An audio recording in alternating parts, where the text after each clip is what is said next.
ओम शांति। परमात्मा से, शिव बाबा से हम अपना प्यार कैसे बढ़ाएं, सच्ची प्रीत कैसे रखें। शिव बाबा जो प्यार का सागर है, मेरे सारे संबंध उससे हों। देहधारियों से हमारा स्नेह हो और बाबा से हमारा प्यार हो, बाबा से हमारी मोहब्बत हो, जिगरी प्यार हो हमारा, जिसको हड्डी प्यार भी कहते हैं। तो बाबा सुबह सुबह जब जाग खुलती है हमारी, तो उस वक़्त हम क्या देखें कि बाबा मेरे को उठा रहा है। सबसे पहले बाबा याद आए, बाबा के साथ हम गुड मॉर्निंग करें। फिर अपने मन में दोहराएं कि मैं बहुत खुश नसीब हूँ, मेरे को भगवान मिल गया, उसका प्यार मिल गया, मेरा आज का दिन बहुत अच्छा बीतेगा, मेरे साथ जो भी होगा बहुत अच्छा होगा, मैं बहुत सुखी हूँ। उसके बाद हम नीचे बेड से जैसे ही उतरते हैं, फिर भी बाबा का शुक्रिया करें। फिर हम बाबा को याद करें अमृत वेले। बाबा का कमरा, पूजा रूम भी जिसको कई लोग कहते हैं, बाबा का कमरा, पूजा रूम, या घर में कहीं भी कोई स्थान बना हुआ हो जो अलग हो, कॉर्नर में हो, वहाँ जाके हम बाबा को बैठ के याद करें। कम से कम 4 बजे से पहले ज़रूर उठ जाना चाहिए, भले 3:30 उठें, मैक्सिमम 4 बजे। और उसके बाद 5 बजे तक तो ज़रूर योग लगाना चाहिए। तो अब योग में क्या करें? योग माना याद। तो अब ये जो शरीर है हमारा, ये दीवार है बाबा से मिलने के लिए। अब मैं कौन हूँ ये सोचें कि मैं निराकार आत्मा हूँ, ज्योति बिंदु। ये शरीर तो मेरा वस्त्र है, यहाँ पाठ बजाने के लिए मिला है। फिर मुझे अपने बाबा के पास जाना है, अपने घर जाने के।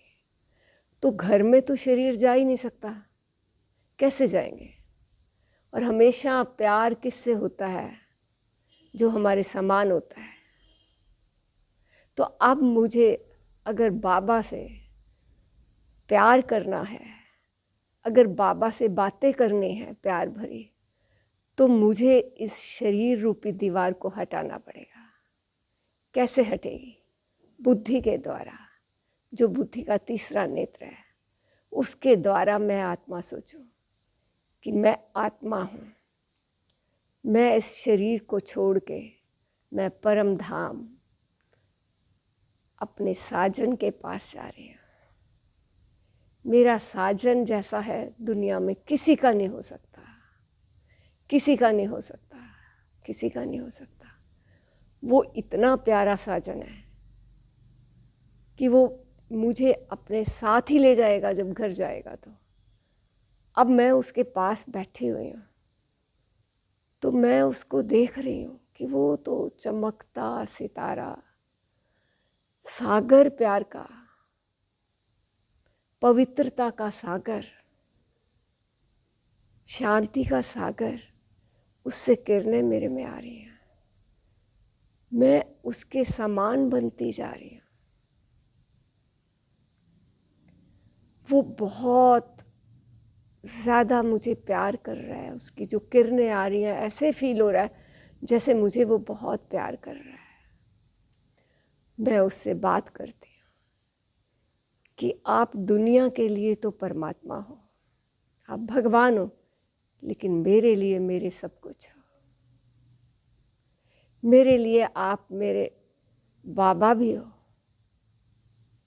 आप मुझे कितने खजाने दे रहे हो, मेरे टीचर भी हो, मुझे रोज़ पढ़ाते हो। मैं बहुत किस्मत वाली हूँ कि कोई भी पूछे तेरा टीचर कौन है, और मेरा टीचर स्वयं परम पिता परमात्मा इस धरती पे आके मुझे पढ़ाता है। तो मैं भाव विभोर हो जाती हूँ जब मैं ये सोचती हूँ कि वो मेरा बच्चा भी है, क्योंकि बच्चे से तो सबसे ज़्यादा मोह होता है ना। वो बच्चा तो मुझे क्या समझेगा जो ये बच्चा मेरा समझता है। मेरे दिल की, मेरी आत्मा की एक एक रग को पहचानता है मुझे कि मुझे क्या चाहिए।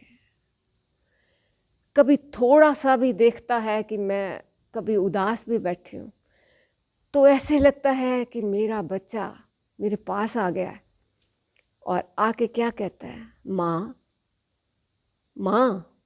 मैं कहती हूँ क्या है बेटा।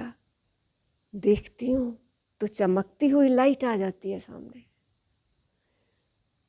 फिर मैं कहती हूँ ये बात किसने करी। थोड़ी देर बाद देखती हूँ, 1 सेकंड के बाद तो ब्रह्मा बाबा के तन में आके वो मेरे से बात कर रहा है। वो मेरा बच्चा मुझे कहता है माँ तू क्यों उदास हो रही है, थोड़े से दिन है ये, थोड़े से दिन है, फिर मैं तुझे अपने घर साथ ले जाऊंगा। वहाँ जाने के बाद उसके बाद मैं तुझे सुख की दुनिया में भेज दूंगा। मैं एकदम देखती हूँ, मैं कहती हूँ बाबा मेरी अवस्था इतनी कहाँ ऊंची हुई है कि जैसे आपका हाथ पकड़ के आपके साथ मैं चली जाऊंगी। बाबा कैसे, मेरे में तो बहुत कमियां हैं। वो मुझे समझाता है बच्ची मैं तेरी हर वक्त मदद करने को तैयार हूँ, बस तू मेरे पे कुर्बान चाहती है तो मैं नहीं जाऊँगा क्या। मैं इतनी दूर से परम धाम से आया हूँ, तू हमेशा मुझे याद करती है, हमेशा। लौकिक जो संबंध है तेरे, तू उनसे स्नेह ज़रूर करती है जैसे मैं करता हूँ। तो तू मुझे बहुत अच्छी लगती है। मैं एकदम देखती हूँ कि बाबा ऐसा मुझ में क्या देखा आपने कि इतनी सारी दुनिया को छोड़ के मुझे अपना लिया। कैसे बाबा, यकीन नहीं होता। बाबा कहता बच्ची तुझे क्या पता, हर 5000 साल बाद तेरा नंबर आएगा तो तुझे तो इतना खुश होना चाहिए कि हर 5000 साल बाद मैं तुझे पढ़ाऊँगा, साथ ले जाऊँगा, फिर सतयुग में भेजूँगा, सारे काम मैं करूँगा। तो बाबा ने कहा बच्ची मेरे से प्यार करना है ना। मैंने कहा, तो बाबा ने कहा उसके लिए अमृत वेले के बाद क्लास में जब जाती है तो बुद्धि में मुरली सुनते हुए और कोई संकल्प नहीं आना चाहिए। मैंने कहा बाबा ठीक है, नहीं आएगा, कोई भी संकल्प नहीं आएगा।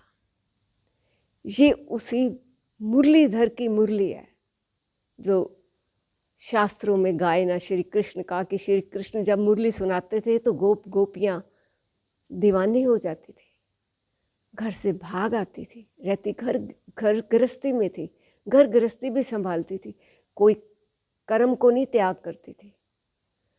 तो अब बाबा मैं मुरली बिल्कुल ध्यान से सुनूंगी। बाबा बात सच है, कभी मैं मुरली मिस कर देती हूँ ना उसको मनन चिंतन करने में, तो बाबा मुझे चैन भी नहीं आता।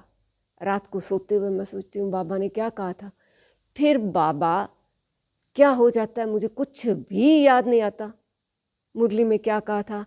फिर बाबा एक खुशी की बात बताऊं, कई बार मैं उठ जाती हूँ, उठ के देखने लग जाती हूँ, मोबाइल में लाइट बंद होती है, लेकिन बाबा उस लाइट में भी जो मोबाइल की लाइट होती है उसमें 2-4 पॉइंट्स पढ़ के थोड़े से फिर मैं लेट जाती हूँ। बाबा फिर तेरे से बात करती रहती हूँ बाबा, फिर पता नहीं कब नींद आ जाती है। फिर बाबा 3:30 बजे तो मुझे उठा देता है। बाबा मेरे जैसा भाग्यवान कोई नहीं है बाबा। फिर मैं भोग लगाती हूँ आपको। दोपहर को जब भोग लगाती हूँ, खाना बनाती हूँ, तो यही कहती हूँ बाबा मेरे साथ चल। हाँ आप ठीक कह रहे हो, अब मुझे याद आ रहा है कि हाँ मैं तेरे को सारा दिन याद करती हूँ। अब बाबा पूरा याद आ गया कि जब किसी से कोई बात करने लग जाती हो ना व्यर्थ, तो एकदम याद आता है, छोड़ो छोड़ो, बाबा ने मुरली में कहा ये बात नहीं करनी है, ये बात नहीं करनी, किसी की बुराई नहीं सुननी है, किसी की बुरी बात नहीं करनी है, कानों में भी नहीं सुननाई देनी, कोई व्यर्थ नहीं सोचना, ना व्यर्थ बोलना है, ना व्यर्थ करना है। बाबा फिर बहुत अच्छा लगता है जब मेरा ये दिन अच्छा बीत जाता है। हाँ, जब कभी कोई कसूर हो जाता है, कोई गलती हो जाती है बाबा जो श्रीमत के खिलाफ है, तो बाबा फिर मैं रात को जब माफ़ी मांगती हूँ ना बाबा, आंखों में आंसू आ जाते हैं। फिर आप कहते हो बच्ची छोड़ो छोड़ो, आगे बढ़ो आगे बढ़ो। बाबा इतना हौसला देते हो, पूरे 5000 साल मुझे कोई ना इतना प्यार करेगा, ना इतना समझाएगा, कुछ भी नहीं करेगा। बाबा कैसे मैं सराहना करूं अपने भाग्य की कि मैं पद्मा पदम भाग्यशाली हूँ। बाबा बाबा आपको भोग जब लगाने जाती हूँ तो जो ये 7 के 7 दिन अलग हम याद करते हैं, तो उसमें ख़ास मैं अपने बच्चे के वाले दिन सोचती हूँ, आज तो मैं अपने बच्चे के लिए खाना बना रही हूँ, आज तो मैं बच्चे के लिए ये कर रही हूँ, मेरा बच्चा इतना अच्छा है इतना अच्छा है। बाबा तेरे से बातें ही करती रह जाती हूँ, और अगर कोई मेरे से बात भी करने आ जाता है तो बहुत ख़राब लगता है, लेकिन मैं उसको शो नहीं कर सकती कि भाई क्योंकि आपने कह रखा है ना कि मुस्कराते रहना है, मुस्कराते रहना। बाबा जब कभी कभी क्रोध आ जाता है बाबा, आ जाता है, बच्ची कोई बात नहीं, तेरे 63 जन्म के संस्कार है ना, धीरे धीरे जाएंगे। पर बाबा अब तो आप कहते हो टाइम ही नहीं है, फिर धीरे धीरे कैसे जाएंगे। दिल शिकस्त मत हो बच्ची, दिल शिकस्त मत हो, दिल शिकस्त होने से सारा काम बिगड़ जाएगा। ठीक है बाबा, दिल शिकस्त नहीं होंगी बाबा, आप मेरे साथ हो। रास्ते में जब अंधेरा हो जाता है, मैं चल नहीं सकती हूँ, तो बाबा आप ही मेरी मदद करते हो, आप ही मेरी मदद करते हो। बाबा कभी सपने में भी नहीं सोचा था, भक्ति मार्ग में देवी देवताओं की इतनी पूजा करते थे, और अब आप कहते हो मैं तुम्हें ये बना रहा हूँ। बाबा आपसे बड़ा जादूगर कौन है दुनिया में? कोई नहीं है, आप सबसे बड़े से बड़े जादूगर हो। मेरे जैसी को लाइन पे लगा लिया बाबा, और अब हमें देवी देवता बनाने आए हो, देवी देवता बना रहे हो, और वो भी कह रहे हो कि रिज़ल्ट आउट नहीं हुई है, जो सीट लेनी है ले लो। बाबा जो आप दोगे, आप बस एक ही मेरे ऊपर इतनी कृपा दृष्टि रखना बाबा, मुझे कभी मैं भूल भी जाऊँ ना, मुझे याद करा देना, मुझे याद करा देना कि आपसे मेरे सर्व संबंध है, मेरे जो दूसरे संबंधी हैं वो सब मेरे स्नेही हैं। बाबा कोई भी नहीं साथ जाएगा, कोई भी नहीं साथ जाएगा। अभी कोई मुसीबत आ जाए, कोई खड़ा हो तो क्या होगा? मैं कहूँगी मेरी मदद कर दो, वो कहेंगे हमारे तो पहले ही बुखार हो रहा है, तेरी मदद क्या करें, हम खुद ही सिर दर्द से पीड़ित हैं, हमें खुद ही घाटा पड़ गया, तेरे को क्या मदद करें।